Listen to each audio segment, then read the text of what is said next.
नमस्कार दोस्तों, स्नेह स्टॉक्स के एक और लर्निंग वीडियो में आप सभी का बहुत बहुत स्वागत है। तो गाइस, निफ्टी को देखोगे आज तो 96 पॉइंट नीचे जाके बंद हुई है। बैंक निफ्टी 268 पॉइंट नीचे और सेंसेक्स यहां पे लगभग 400 पॉइंट नीचे जाके बंद हुई है। तो क्या संकेत दे रहा है बाजार कि जैसा कि कल कहा था आपको कि कल तय होगी बाजार की दिशा।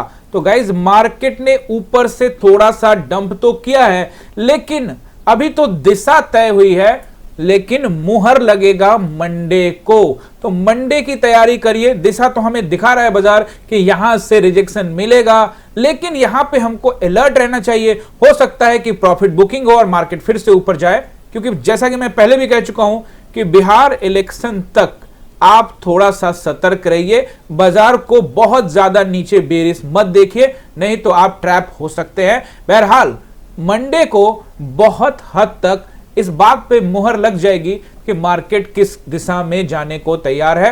अभी आप देखोगे इस जोन को ब्रेक करने के बाद निफ्टी इस दूसरे जोन में आकर रुका है, या फिर आप कह सकते हो कि वहां से रिजेक्शन मिला है। रिजेक्शन के चांसेस ज्यादा क्यों कह सकते हैं फिलहाल तो समझोगे तो कल एक कैंडल बना जिसको आप चार्ट के ऊपरी हिस्से में जब देखते हो तो ये हैंगिंग मैन कहलाता है, और इसी कैंडल को जब चार्ट के निचले हिस्से में देखते हैं तो हैमर कहलाता है। तो हैंगिंग मैन कैंडल के नीचे अगर क्लोजिंग दे दे, सिंपल कैंडल स्टिक्स की परिभाषा है, ज्यादा कुछ यहां तामझाम नहीं लगाना है, सिंपल। तो उसके नीचे अगर क्लोजिंग दे दे तो सेलिंग साइड के चांसेस बढ़ जाते हैं, लेकिन इसका मतलब यह नहीं है कि इसके नीचे क्लोजिंग देने के बाद मार्केट हर हाल में नीचे ही जाएगा। हो सकता है कि ट्रैप भी हो, क्योंकि कोई भी कैंडल स्टिक्स 100% रिजल्ट नहीं देता है। तो आपको मंडे तक का वेट करना पड़ेगा। एक्चुअल में मार्केट आपको बताएगा कि क्या इस पर मुहर लगा रहे हैं, नीचे की दिशा तय हो गई है,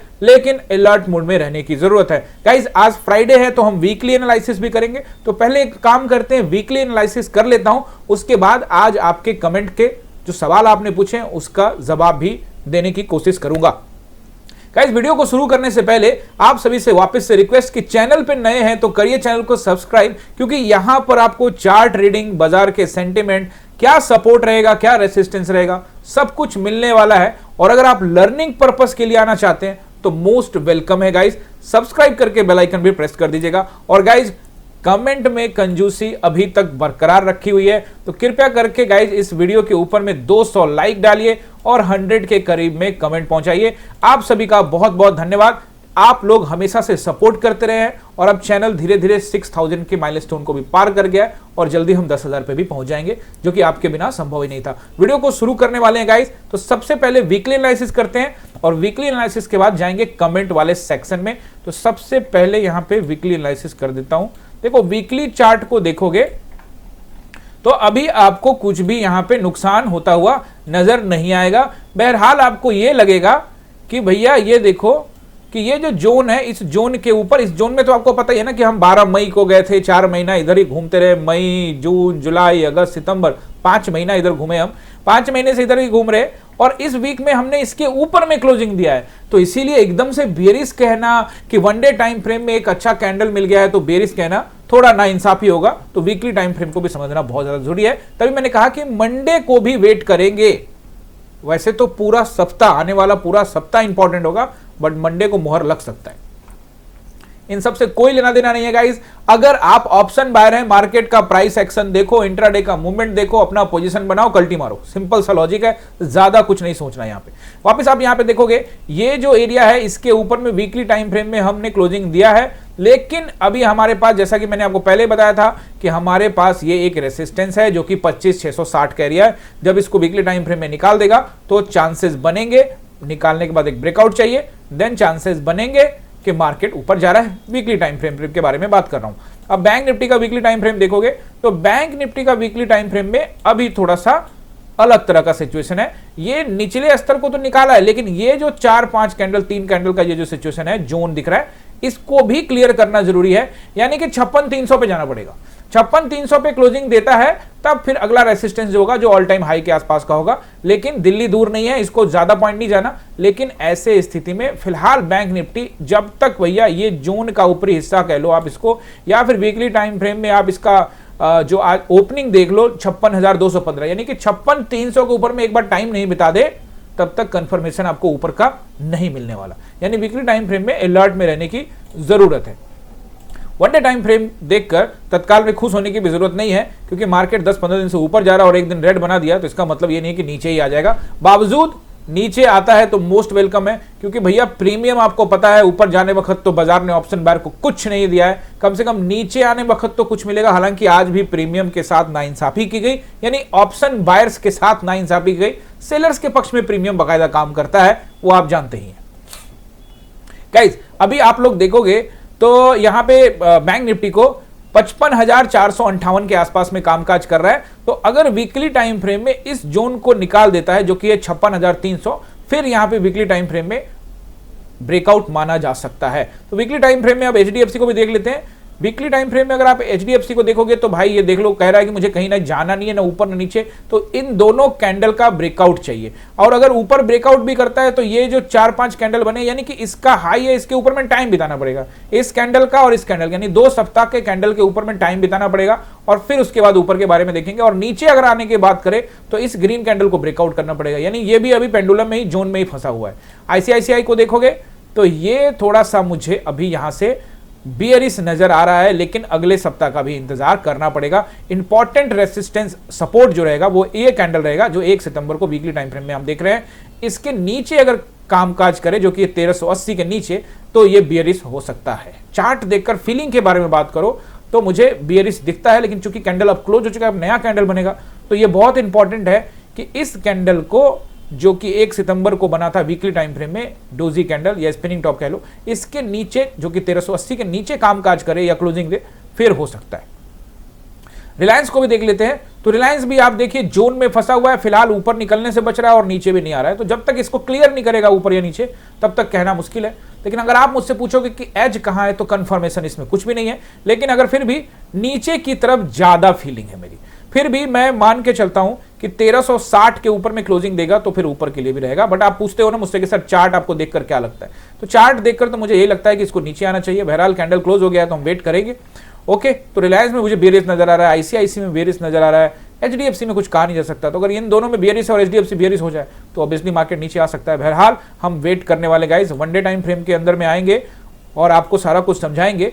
उससे पहले हम लोग चलते हैं कमेंट वाले सेक्शन में। गाइस कमेंट पढ़ना स्टार्ट करता हूं, जल्दी जल्दी पढ़ूंगा, फटाफट जो आपने सवाल पूछे उसके आंसर दूंगा, ताकि वीडियो लंबा ना हो, बोरिंग ना लगे, पढ़ने में मजा आए, चीजों को समझने में मजा आए। आपके प्री एनालिसिस का कोई जवाब नहीं। थैंक यू रवि, और बहुत बहुत धन्यवाद आप सभी का। थैंक यू, जबरदस्त लर्निंग वीडियो। थैंक यू आपका, बहुत बहुत धन्यवाद। सर मैं मॉर्निंग में ट्रेड लेता हूं और छोटा सा प्रॉफिट लेकर निकल जाता हूं, उसके बाद देखता हूं कि मार्केट बड़ा मोमेंटम करता है, फिर अफसोस होता है और अगले दिन मैं क्या करता हूं कि मैं प्रॉफिट बुक नहीं करता हूं और बैठ जाता हूं, या फिर बड़े मूवमेंट का वेट करता हूं और तब लॉस हो जाता है। तो ऐसे सिचुएशन में क्या करें? सैटरडे संडे वाला क्लास में आ जाओ। सैटरडे संडे को मानसिक जो हमारा साइकोलॉजी है ना, उसको माइंड साइकोलॉजी ट्रेडिंग के प्रति, यानी ट्रेडिंग साइकोलॉजी है ना, उसके विषय में खूब बातें होती है। सैटरडे और संडे के क्लास में आ जाओ, वहां बात करेंगे। अब इस कमेंट में बहुत लंबा जवाब देंगे तो टाइम बनेगा, काफी लंबा हो जाएगा वीडियो। तो सैटरडे संडे का क्लास है 99 रुपीज में, 1 महीने का क्लास है। और उस महीने के क्लास को आप एक्सटेंड भी, अगले महीने भी 99 पे करके उसको एक्सटेंड कर सकते हो। क्लास चलता ही रहेगा, बंद नहीं करने वाला, चलता ही रहेगा क्लास, ठीक है? तो ज्वाइन करिए, ये साइकोलॉजी का पार्ट है। सर आज मेरे मार्केट में आपने बताया कि बायर का भरोसा नहीं है, थोड़ा सा इसके बारे में बताइए। तो फिर सैटरडे संडे वाली क्लास में आ जाओ भाई। फिर भी थोड़ा सा यहाँ पे बता देता हूं, सैटरडे संडे की जो क्लास की फीस है वो 99 रुपीज ही है भाई। उसमें 12 बजे से लेकर 2 बजे तक की 3 बजे तक क्लास चलती है। तो आप सैटरडे संडे को ज्वाइन कर सकते हो और उसका रिकॉर्डिंग भी अवेलेबल है, वो भी आपको मिल जाता है। गाइज यहाँ पे कह रहे, मैंने कहा कि बायर्स का भरोसा, क्योंकि फ्रेश बायर्स अभी इंटरेस्टेड नहीं है, मुझे ऐसा प्रतीत हो, चाहे चार्ट देखते हुए मुझे ऐसा लगता है। तो ये मेरा ओपिनियन है। लेकिन अगर आप पूछोगे मुझसे कि सर बायर नहीं है तो मार्केट यहां से यहां कैसे चला, बैंक निफ्टी यहां से यहां कैसे चला, निफ्टी यहां से यहां कैसे चला? फ्रेश बायर्स, जो बायर्स ऐसे होते हैं जो मार्केट को उठा के तूफान की तरह ले जाते हैं, बायर्स जरूर आए हैं। लेकिन देखो, 2 तरीके के बायर्स होते हैं। एक बायर्स वो होते हैं जो ब्रेकआउट का वेट करते हैं, यानी कि मोटा। अब 2 चीजें आपको समझनी है। भारत के अंदर में ऑलरेडी एएमसी का काम चल रहा है, यानी कि बड़े मामले में बड़े पैसे आते हैं, म्यूचुअल फंड का काम चल रहा है, एसेट अंडर मैनेजमेंट वाली कंपनियां ढेर सारा, जिसको म्यूचुअल फंड के माध्यम से या जो बैंकों में आप निवेश करते हैं, आपके एफडी या आरडी या वाट सेविंग्स में पैसे डालते रहते हैं, वो सब पैसा तो एकदम खरा रहता है, तो वो सब मार्केट में लगता रहता है। लेकिन एक अलग तरीके की फीलिंग आएगी जब मार्केट ब्रेकआउट करेगा, तब फ्रेश बायर्स की एंट्री होगी, फ्रेश पोजीशंस बनाने की कोशिश करेगा। ब्रेकआउट हो गया, अब नए तौर तरीके में मार्केट ऊपर जाएगा, तो फ्रेश बायर्स अभी मुझे इंटरेस्टेड नहीं लग रहे हैं। ये वही बायर है जो बस मार्केट को मैनिपुलेट करके थोड़ा सा ऊपर ले जाते हैं और फिर बेच देते हैं, नहीं समझे। एक तो बायर है कि भैया पोजीशन बना लिया, अब ऊपर जाएगा ही जाएगा, तब तो तूफान की तरह मार्केट जाएगा, इधर लटकम फटकम नहीं चलेगा। ये वही बायर है जो बस मार्केट को बेच के खरीद लो बेच दो, खरीद लो बेच को, मार्केट को बस घुमाते रहो, मैनिपुलेट करते रहो। तो इसीलिए मैंने ये कहा कि मुझे अभी फिलहाल भरोसा नहीं है। This is my personal opinion, आपका ओपिनियन अलग भी हो सकता है। ओके, ऑप्शंस, ठीक है जी, आप लोगों ने कमेंट किया है तो ऑप्शंस का वीडियो जरूर लाऊंगा। सर आप जो कैंडल को ड्राइंग करके बता देते हो एक दिन पहले, उससे बड़ी मदद मिलती है। थैंक यू मेरे भाई, बहुत बहुत धन्यवाद, आप सभी का बहुत बहुत धन्यवाद। गोल्ड सिल्वर में बेतहासा हाई होने पर एक वीडियो बना दीजिए, बना देंगे। गोल्ड और सिल्वर को लेकर मेरा प्रेडिक्शन पहले से ही है कि भैया आपके और हमारे रहते हुए गोल्ड और सिल्वर 10 लाख रुपए पहुंच जाएगा। आज आपको 1,10,000 1,20,000 दिख रहा है, आपको 10 लाख भी दिखेगा। ये प्रेडिक्शन बहुत साल पहले दे दिया था, अभी भी मैं उस पर कायम हूं। बकायदा फिर से आपको डिस्क्लेमर दे दूं, I am not SEBI registered. कृपया करके किसी सेबी रजिस्टर्ड से जरूर पूछें कि गोल्ड और सिल्वर कहां तक जा सकते हैं। बहरहाल, क्या आप बता सकते हैं कि अमेरिकी मार्केट में ग्रीन में ही ट्रेड होने के बावजूद निफ्टी 60 पॉइंट नीचे क्यों है? भाई यही तो समझना पड़ेगा कि निफ्टी 60 पॉइंट नीचे क्यों है। आज खुला भी फ्लैट, जबकि खुलना चाहिए था 70-80 पॉइंट नीचे, बट खुला फ्लैट। अब अमेरिकी मार्केट का तुलना भारतीय बाजार से क्यों करना है जब टैरिफ का वॉर चल रहा है? हमारे ऊपर टैरिफ 50% लाद दिया गया है, तो थोड़ा सा हमको अभी तुलना करने से बचना चाहिए। और अमेरिकी मार्केट के बारे में मैं साफ कह सकता हूं कि बबल बन रहा है, फूटेगा, देखते जाइए, समय सब कुछ बताएगा आपको। अमेरिकन मार्केट में बबल बन रहा है, फटेगा। इकोनॉमी के बारे में भी कल मैंने आपको बताया, फेड इंपैक्ट, अगर आपने कल का वीडियो नहीं देखा तो जरूर देखिएगा, उसमें मैंने क्लियर बताया कि भैया मार्केट में जब किसी चीज की कमी होती है, इन्फ्लेशन रेट को कंट्रोल करने के लिए, महंगाई को कंट्रोल करने के लिए भी रेट कट किया जाता है। एक तो ये होता है कारण, और दूसरा भैया कैश बढ़ाओ, यानी कुल मिलाकर दबाव में इकोनॉमी है, इसके संकेत मिलते हैं। तो ये फटेगा, थोड़ा सा आप वेट करिए, फटेगा, इसमें कोई संकेत नहीं है। हो सकता है कि 2-4 हजार पॉइंट बढ़ा के फिर फटे, लेकिन अब आप कहोगे सर 2-4 हजार पॉइंट तो मिल जाएगा ना। हाँ मिलेगा, बिल्कुल, क्यों नहीं मिलेगा। तो इसलिए तो मैं हमेशा कहता हूं, बाजार चाहे कोई भी हो, निवेशित रहो, इन्वेस्टमेंट करते रहो। ये फॉर्मूला तो कभी भूलना ही नहीं है। क्या होगा जब मोबाइल फोन से ट्रेडिंग कुछ दिनों के लिए रोक दी जाए? तो फिर बहुत मुश्किल हो जाएगा। ये तो ऐसा बात बोल रहे हैं आप कि जिससे ट्रेडिंग पर आप लोग रोक लग जाएगा। भाई मेरे काहे को ऐसा बात बोलने का, हो तो कुछ भी सकता है। क्या होगा जब मोबाइल, बिल्कुल, कल फ्राइडे को तगड़ा प्रॉफिट बुक पॉसिबल है। तगड़ा प्रॉफिट बुक तो नहीं है, तगड़ा मंडे को पता लगेगा, लेकिन प्रॉफिट बुकिंग तो हुई है। बस अब ट्रम्प का ये पैकेज टैरिफ, देखिए ऐसा है कि बाजार में एक मुद्दा गरमा दिया गया है कि अब शायद हम डील कर लेंगे और 10-15% पे टैरिफ ले आएंगे। तो ले आइए, नवंबर तक का टाइम भी दिया कि नवंबर तक में हम ये डील कर लेंगे। तो नवंबर में क्या है भैया, बिहार में इलेक्शन में मार्केट एकदम उनको लग रहा है कहीं गई सरकार तो मार्केट धराम, तो तब टैरिफ भी ना बचा पाएगा मार्केट को। ओके, 12 दिन में निफ्टी 1200 पॉइंट बढ़ चुका है, तो गिरेगा, टेंशन मत लीजिए। बहरहाल सेबी रजिस्टर से जरूर पूछेगा, वही एग्जैक्ट बताएंगे कि गिरेगा कि ऊपर जाएगा। मेरा तो फंडा एकदम न्यूट्रल रहता है, ऑलवेज न्यूट्रल। जो भी पुराने इसमें मेरे जितने भी फैमिली मेंबर्स है ना, फॉलोअर्स जो भी कह लो आप, ये सारे जानते हैं कि सर का एक ही फंडा, न्यूट्रल रहने का। ऑप्शन बायर्स को कुछ भी सोचने का नहीं, इन्वेस्टर को हमेशा ऊपर के सोचते रहो, नीचे आए खरीदो, ऊपर जाएगा ही जाएगा, जब मर्जी जाए, साल लगा के जाएगा। और अगर ऑप्शन बायर हो तो न्यूट्रल रहो। मार्केट कल 240 तक आना चाहिए, 280 तक पहुंचा ही दिया है ना, 7K का प्रॉफिट। बहुत बहुत धन्यवाद, बहुत बहुत मुबारकबाद। ऑप्शंस बनेगा वीडियो। क्या करूं सर, आप मेरी हेल्प कर सकते हैं क्या, प्लीज टेल मी। किस चीज का हेल्प भाई? ओके, नीचे भी कमेंट है, सर मेरा 10 लाख का लॉस हो गया है, 10 लाख से ज्यादा का लॉस हो गया है, और ऑप्शंस में, ठीक है, ऑप्शंस वीडियो बना देंगे। विनय शर्मा जी ने कमेंट किया है। गाइज इसके लिए 2 तरीके हैं, या तो आप मेरे क्लास में आ सकते हैं, एक तो पेड क्लास है उसमें आपको फीस लगेगी, और एक 99 का क्लास है जिसमें आकर आप डायरेक्टली मुझसे बात कर सकते हैं लाइव सामने सामने। 99 रुपीज का क्लास ज्वाइन करके सैटरडे और संडे का क्लास आप ले सकते हैं, 1 महीने तक क्लास चलेगा, जिससे आपका थोड़ा नॉलेज बढ़ेगा। इस मार्केट में अगर आपका 10 लाख चला गया तो चिंता का विषय नहीं है।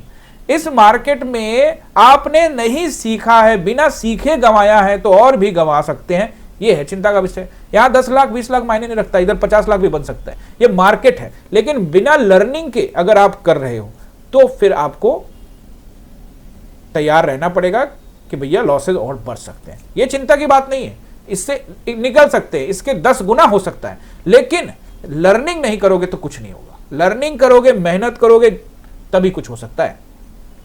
सामने सामने आओ, फिर बात होगी, ठीक है। Thank you sir, thank you thank you thank you guys. जो लोग मेंबर बन रहे हैं, हमारे चैनल को सपोर्ट कर रहे हैं, उनका दिल से बहुत बहुत धन्यवाद, आप सभी का बहुत बहुत शुक्रिया। और गाइस अगर आप भी मेंबर बनना चाहते हैं तो सिंपली जो वीडियो चल रही है, वीडियो के नीचे में ये ज्वाइन बटन है, इस पर एक बार क्लिक कर 3 प्लान आपको यहाँ पे दिखाई देंगे, एक क्लब, अर्जुन और द्रोण। एज पर आप अपने हिसाब से जो भी चूज करके मेंबर बन सकते हैं और हमारे चैनल में योगदान दे सकते हैं। गाइज वापस कमेंट पे लौटते हैं। जबरदस्त learning, thank you thank you. 10 जुलाई को गैप फिल हुआ, ठीक है ठीक है ठीक है। अब तो निफ्टी लक्ष्मण रेखा पार कर गई है, ठीक है कोई दिक्कत नहीं है, लक्ष्मण रेखा इधर भी है उधर भी है, देखते हैं। 20 के प्रॉफिट, बहुत बढ़िया बहुत बढ़िया, थैंक यू सर, आपके एनालिसिस बहुत, thank you thank you thank you thank you thank you thank you. Gold rate को देखिए, हाँ ठीक है बहुत बढ़िया, गोल्ड रेट चल रहा है भाई, क्या कर सकते हैं। निवेशित रहो ETF में, सेबी रजिस्टर्ड एडवाइजर से जरूर पूछना। आज तो लॉस हो गया किसी का, ठीक है कोई बात नहीं भाई, लॉस प्रॉफिट पार्ट है, बट सोचो कि क्यों हुआ, नोट करो डायरी में, गलतियां लिखो, डायरी भर दो गलतियों से। जितना गलती करोगे उतने आगे बढ़ने के चांसेस बढ़ेंगे, बट गलतियों को दोहराना नहीं है, कभी कभी दोहरा भी सकते हो लेकिन बार बार नहीं दोहराना। SL8 हुआ 2 बजे वाले ट्रेड में, ठीक है वो सब होता रहता है, पार्ट है, गेम है। सर FII सेल कर रहा है, DII बाई कर रहा है, जब DII सेल करे, अब DII जब सेल करेगा, प्रॉफिट बुकिंग करेगा तो FIS बाइंग करना स्टार्ट कर देगा, ये सब चलता रहेगा मार्केट में। बहरहाल दोनों जब सेल करेंगे तो क्या होगा, अगर आप ये सोचना चाहते हैं तो फिर नोट कर लो ना भाई, वो तो बता ही रखा है, वो जो गैप छोड़ कर गया है कब पता नहीं वहां पहुंचे। सर ऑप्शन हेजिंग पर एक वीडियो बना देंगे भाई, ऑप्शन हेजिंग कितना पीछे पड़े हो आप लोग, ऑप्शन हेजिंग बना देंगे। अरे चलो कोई बात नहीं, बिल्कुल सही बोले सर, लॉस में अच्छे से एवरेज करते हैं और हम लोग प्रॉफिट नहीं करते हैं। कोई बात नहीं, धीरे धीरे सीख जाएंगे। जबरदस्त, thank you thank you thank you. Fair value gap क्या होता है, सैटरडे संडे क्लास में आ जाओ, चार्ट पे वैसे कोशिश करूंगा समझाने के लिए किसी और दिन। वेरी गुड सर भाई, मैं आपके थैंक यू। ऐसे मार्केट में लॉस नहीं होगा तो मैं ट्रेड ही नहीं करूंगा तो लॉस क्यों? हाँ बिल्कुल सही है, ट्रेड नहीं करोगे तो काय को लॉस। साइड बाय मार्केट में ट्रेड नहीं करो, लॉस नहीं होगा। मूवमेंट को पकड़ रहे बट प्रीमियम नहीं दे रहा। हाँ भाई, प्रीमियम का नहीं, कांग्रेस का और ऑप्शन बायर्स का बड़ा पुराना रिश्ता है। एक वोट चोरी से परेशान है और दूसरा प्रीमियम चोरी से। एक वीडियो डाला है शॉर्ट में, देखिएगा अभी थोड़ी देर में आ जाएगा। पिछले कुछ दिनों से ओवर ट्रेडिंग और एंड एवरेज करने के चक्कर में लॉस हो रहा है, तो मत करो ना, कौन कह रहा है करने के लिए, मत करो। इमोशंस पे कंट्रोल करो, इसके लिए कुछ बता दीजिए, इमोशन कंट्रोल कैसे करें। आओ ना 99 की क्लास में यार, तब तो देखेंगे। अब तुम 99 भी नहीं लगा रहे हो तो फिर क्या दिक्कत है। पिछले एक सप्ताह के इंडेक्स भाग रहा है, पोर्टफोलियो नहीं भाग रही। उम्मीद है चलो आपका पोर्टफोलियो किस तरह से मैनेज है मुझे नहीं पता, बट मेरा एक सप्ताह से पोर्टफोलियो जबरदस्त भागा है क्योंकि स्टॉक्स को डाइवर्सिफाई किया है। राइटली सेट, कॉमन ट्रेडर्स के साथ यही हो रहा है। ठीक है, थैंक यू। डिसिप्लिन बहुत बढ़िया। ओके धन्यवाद, very nice, thank you. Discussion group फिर से चालू कर दीजिए, कॉन्फिडेंस बनता रहेगा। डिस्कशन ग्रुप पर मैं कोई स्टेटमेंट फिलहाल देने के मूड में नहीं हूं। दम ट्रेंड मार्केट एजेंट कितना हुआ, ऊपर जाएगा, कभी बुलिश है, ऐसा है, ये है वो, ठीक है, वीडियो देखते रहो, सब पता लग जाएगा। 300 तक का प्रॉफिट दिखाया, फिर ऐसे लेट हो गया। अरे कोई बात नहीं, अभी कुछ दिन पहले का कमेंट है, मार्केट ही ऐसा बना हुआ था, क्या ही करोगे, मार्केट सभी को पीट रहा था। सर बहुत बढ़िया समझा, थैंक यू। पिछले 10 दिन से एक दिन लॉस नहीं हुआ है क्योंकि मैं 10 ट्रेड ही कम कर रहा हूँ। बहुत बढ़िया, ये भी सही है। देखो साइडवेज में ट्रेड नहीं करोगे, एकदम सही सर, स्कैल्पिंग करता हूँ 9 सितंबर से प्रीमियम ही नहीं मिल रहा। बिल्कुल सही, प्रीमियम की शिकायत बहुत है, कांग्रेस की भी शिकायत बहुत है, क्या ही कर सकते हैं, देश में शिकायतें चल रही हैं, समाधान मिल नहीं रहा है। क्रिप्टो के तरफ जाओगे तो बोलेंगे कि भैया डंडा है, लीगल भी नहीं करेंगे, इलीगल भी नहीं करेंगे, बट टैक्सेस जरूर लेंगे लॉन्ग टर्म गेन पर। फॉरेक्स को बैन किया है, वीडियो डाला है एक, देखिएगा थोड़ी देर में आएगा। सर जी बहुत राम जी बहुत धन्यवाद। 50 के लॉस हुआ, फिर ये लिया वो लिया, पता नहीं क्या क्या किया। ठीक है, करते रहिए, कोई दिक्कत नहीं है। देखो कई बार लोग कमेंट करते हैं सर मेरा ये पोजीशन है, इसमें मेरे को लॉस चल रहा है, इसमें मेरा प्रॉफिट चल रहा है, इसको रखूं नहीं रखूं। अरे उसको कमेंट पे जवाब देने से मुझे कैसे पता लग जाएगा कल क्या मार्केट जाएगा नहीं जाएगा? ऐसा कमेंट नहीं कर सकता मैं। वैसे भी कमेंट बहुत एक सप्ताह बाद ही पढ़ता हूँ, बहुत टाइम कम होता है, आप जानते हैं, आपके लिए वीडियो बनाता हूँ, रिसर्च करना पड़ता, आसान नहीं होता गाइज, एक सही सटीक एनालिसिस करके आपको समझाना। Okay, Nifty continue growing 8 day से चल रहा है। ठीक है, कमेंट पुराना आ गया, 6-7 दिन का पुराना, तो ये सब मैं पढ़ चुका हूँ। आप सभी का कमेंट करने के लिए एक बार फिर से धन्यवाद। कंजूसी मत बरतिए, सवाल पूछते रहिए। फेयर वैल्यू गैप पर किसी ने सवाल पूछा है, बहुत अच्छा लगा, इसका जवाब किसी और वीडियो में जरूर दूंगा। फेयर वैल्यू गैप का अच्छा टॉपिक है, बहुत नॉर्मल चीज है। चार्ट पर अगर आप फेयर वैल्यू गैप को समझ जाते हो तो गेम बन सकता है। किसी और दिन इसके विषय में बात करेंगे। ओके गाइस, तो हम आ जाते हैं वापस से बैंक निफ्टी का सपोर्ट एंड रेसिस्टेंस आप लोग नोट कर लीजिए। वीकली एनालिसिस हमने कर लिया है, अब डेली एनालिसिस करेंगे, मार्केट को थोड़ा समझेंगे। बैंक निफ्टी में पहला रेसिस्टेंस मुझे जो नजर आ रहा है वो अब रहेगा 55,527 से लेकर 550 तक का एरिया। तो 55,527 का पहला रेसिस्टेंस रहेगा, फिर रहेगा 727 का। अब 727 मैं बोलता हूं तो आप बोलोगे सर एकदम 727 ही होना चाहिए। अरे भाई 20-30 पॉइंट ऊपर नीचे, आज देखो ना 688 से गिर गया, मतलब 700 के रेंज में आया था ना, उसके ऊपर जाता है तो फिर आपको 56,000 का नंबर दिखा सकता है बाजार। तो आप तीसरा रेसिस्टेंस अगर एज आता है तो हम तैयारी करके रखेंगे 56,000 का, ठीक है ना। लेकिन अगर इस कैंडल को देखो, कैंडल नीचे क्लोज हुआ है, इस कल के क्लोजिंग के नीचे है, इन हैंगिंग मैन कैंडल भी है, तो भरोसा किया जा सकता है। लेकिन मंडे तक भी अगर एक बार और गिरा दे तो मुहर लग सकता है। सपोर्ट नंबर 1 55,300 के आसपास का एरिया रहेगा सपोर्ट नंबर 1। आज भी मैंने टेलीग्राम पे कमेंट्री किया था कि 55,300 की टेस्टिंग हो सकती है। आज लो बनाया 55,300, 55 का 50 पॉइंट ऊपर से ही चला गया। तो आप मेरे मार्क्स थोड़े से काट सकते हो कि आपने कहा था टेलीग्राम में कि 300 की टेस्टिंग होगी। बहरहाल मेरा लाइन 327 से बना था, बट ठीक है, कोई दिक्कत नहीं, इतना चलेगा। ओके, 55,300 अगर ब्रेक करता है तो राउंड नंबर पे आ जाएगा, जो कि ले जाएगा इसको 55,000 तक। और अगर ब्रेक करता है इसको भी तो जो इसको लेके जा सकता है 54,700 तक। तो ये फिलहाल मुझे लगता है मंडे के लिए इतना ही काफी है। ऊपर नीचे दोनों आपको सपोर्ट एंड रेसिस्टेंस समझा दिया।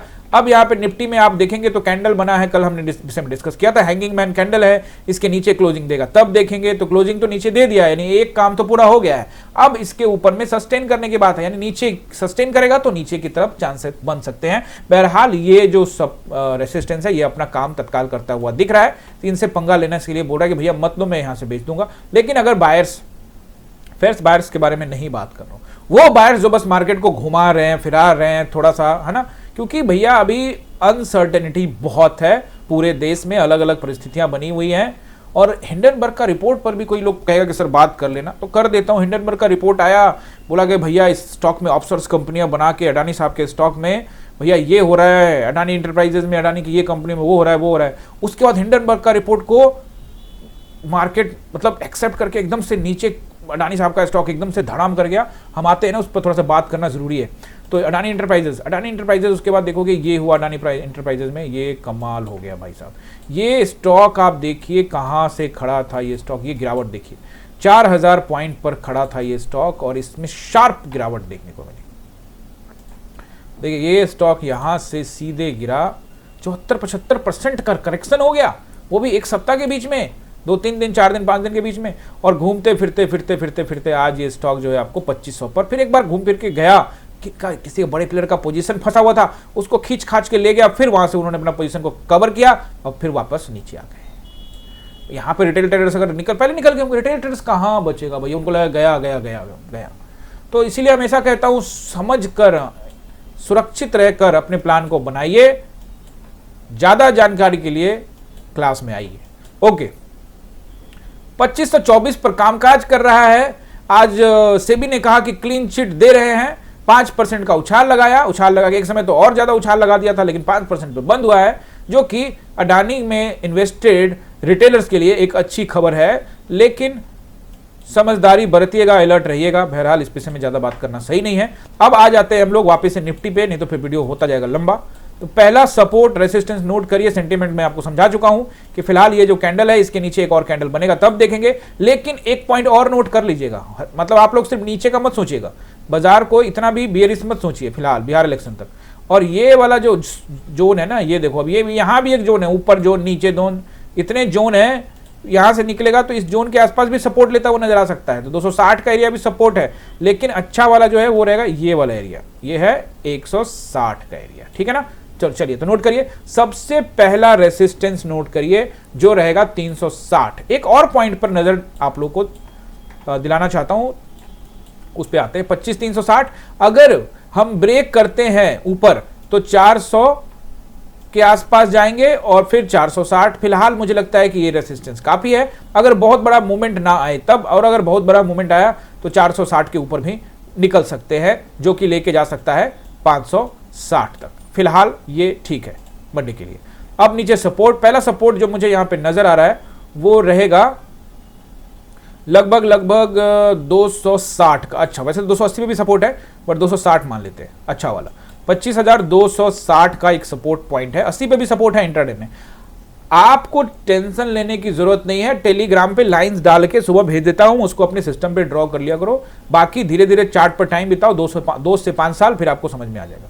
अगर आप सोच रहे कि 2 से 5 साल बोल रहे हो, इतना लगाना पड़ेगा, तो लगाना पड़ेगा ना भाई।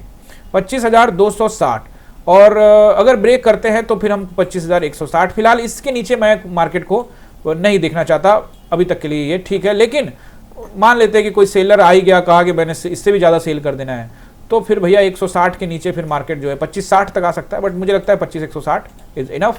ओके, तो मैं जिस बात पर आपको लेके आना चाहता हूं वो ये है कि कल हमने आपको एक नंबर दिया था, ये देखिए, कल मैंने आपको कहा था कि हाँ ये रहा वो नंबर, 25,360 रोक सकता है ऊपर जाने से 14:34 में मैंने आपको कहा। कब? कल। 5 मिनट के टाइम फ्रेम पे हम आएंगे